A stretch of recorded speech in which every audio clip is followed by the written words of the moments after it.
सीमा परिहार ने ही मुझे बागी बनाया है। देख तेरी जानी दुश्मन डाकू मुन्नी बाई आई है। आज आपके लिए सुना रहा हूँ क्राइम से जुड़ी हुई वारदात में कहानी निर्भया गुज्जर की, कि निर्भया गुज्जर की कितनी शादियाँ हुई थी। तो आपके लिए बता देना चाहता हूँ, निर्भया गुज्जर की पहली शादी 1987 में सीमा परिहार से हुई थी। उन दिनों निर्भया गुज्जर डाकू नहीं था और वो केवल लाला राम से पास उसका आना जाना रहा करता था। और उन्हीं दिनों सीमा परिहार को अपहरण करके लाला राम लेके आए थे और लगभग उसकी उम्र 13 से 14 साल थी सीमा परिहार की। और निर्भया गुज्जर उनके पास आना जाना लगा रहता था सिर्फ। तो लाला राम ने उनको लालच दिया निर्भया गुज्जर को, तेरी हम शादी सीमा परिहार से करा देंगे और हमारे साथ तू शामिल हो जा।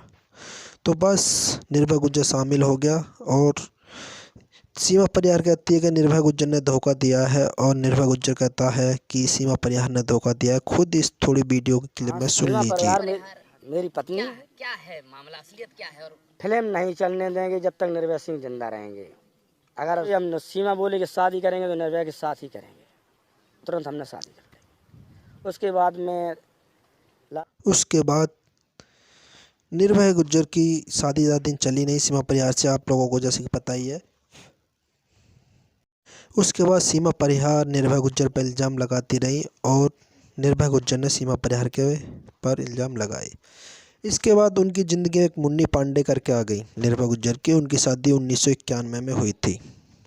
1991 में शादी करने के बाद बहुत ही ताव से मुन्नी पांडे रहा करती थी, बहुत ही उसका दबदबा था गैंग के अंदर। और उन्हीं दिनों निर्भया गुज्जर के एक बुआ का लड़का था गैंग में और मुन्नी पांडे की कुछ बातचीत आपस में हो गई और उन्होंने प्लान बनाया कि निर्भया गुज्जर को मार देते हैं और इसके बाद खुद सरदार हम बन जाते हैं। तो यही बात निर्भया गुज्जर को पता लगी और निर्भया गुज्जर ने उनको मारने की प्लानिंग बना ली, लेकिन वो दोनों वहाँ से भाग छूटे। बहुत ताव में रहा करती मुन्नी भाई, क्यों मेरा रास्ता रोक के खड़ी है? आप खुद देख लीजिए मुन्नी पांडे कितने ताव मरा करती थी। और आपके लिए बता देना चाहता हूँ, उसके बाद मुन्नी पांडे को निर्भया गुज्जर ने मरवा दिया। जिसने तुझे खाक में मिलाने की कसम खाई है, देख तेरी जानी दुश्मन डाकू मुन्नी बाई आई है। एक मुन्नी पांडे को भी इसी तरीके से मैंने मार दिया। एक छत्री हूँ मैं, छत्री। मेरे बुआ के लौंडा मुन्ना, उसको भी मैंने मार दिया। मुन्नी पांडे को मरवाने के बाद और उसने अपने बुआ के लड़के को मरवा दिया क्योंकि वो उसको लेके भागा था। उसके बाद फिर से एक और शादी करी निर्भया गुज्जर ने। ये शादी करी थी लगभग 2004 में। 2004 में शादी करी थी नीलम गुप्ता से।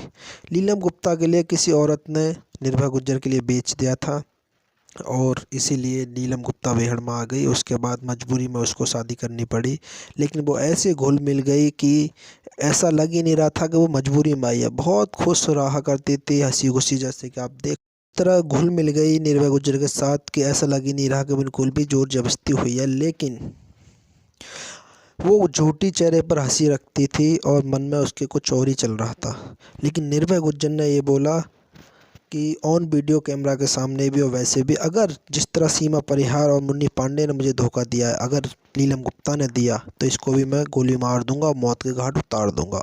आप खुद सुन सकते हो कि निर्भया गुज्जर ने क्या बोला था नीलम गुप्ता के बारे में।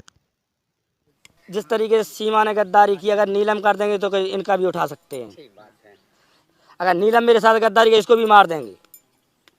सीमा ने गद्दारी करी उस टाइम में, मैं सदस्य था। अगर सदस्य ना हुआ, लीडर रहते तो मैं लाला राम को भी भूंज देता उस टाइम पर।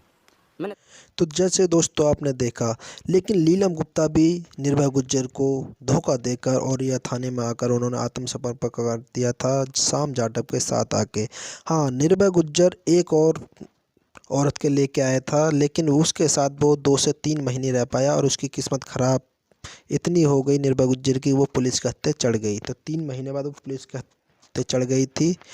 और निर्भया गुज्जर के पास से नीलम गुप्ता लगभग 20 महीने रही और 20 महीने के बाद शाम जाटव के साथ आके उसने औरैया पुलिस थाने में अपने आप को आत्मसमर्पण कर दिया। और उसके बाद आजकल निर्भय गुज्जर तो पहले मार दिया गया इनकाउंटर में, 2005 में उसका इनकाउंटर हो गया, लेकिन नीलम गुप्ता आज भी ज़िंदा है और वो आजकल औरैया इटावा के आसपास में रहती हैं और सीमा परिहार भी ज़िंदा है दोस्तों।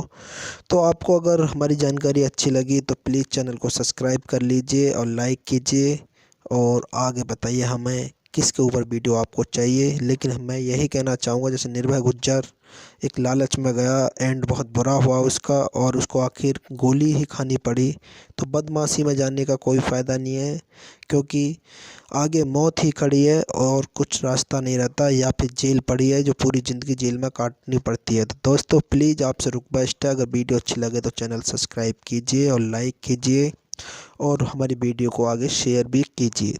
धन्यवाद दोस्तों।